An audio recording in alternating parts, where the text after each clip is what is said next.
Mga master, sa Facebook po ng GSIS ay kanila pong ibinahagi ang isa pong mahalagang impormasyon na dapat pong malaman ng bawat miyembro, especially po para sa mga dependent pa sa eGSIS mo web application. Kasi ayon sa GSIS, hindi na po ito maging available pagdating ng 6 PM bukas October 4. So, ang eGSIS mo will be discontinued na, hindi na po magiging available, hindi na po ma-access ang eGSIS mo. Simula po bukas, October 4 at 6 PM. So hanggang ngayon na lamang, hanggang bukas 5:59 available ang eGSIS mo. As kapalit ng eGSIS mo ay ini-encourage ng GSIS ang bawat isa na mag-download ng GSIS Touch mobile app sa App Store ng Apple o kaya ay sa Google Play para po sa Android na phones.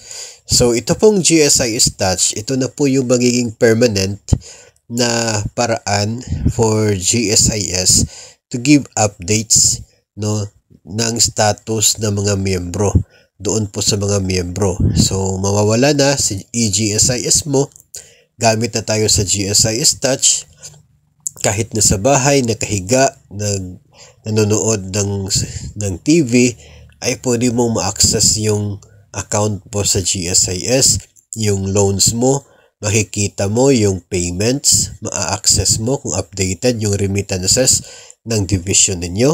And if ever hindi po updated, yung matagal yung naging remittance, then pwede po ninyong ma-refer sa kanila, proper authorities sa inyo pong division, nang sa ganun ay ma-actionan kaagad.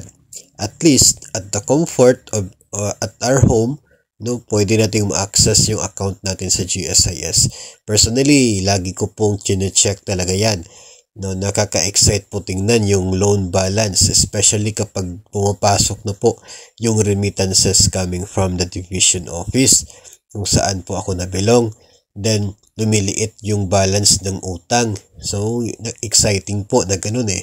That's the way of GSIS to show transparency para sa mga miyembro.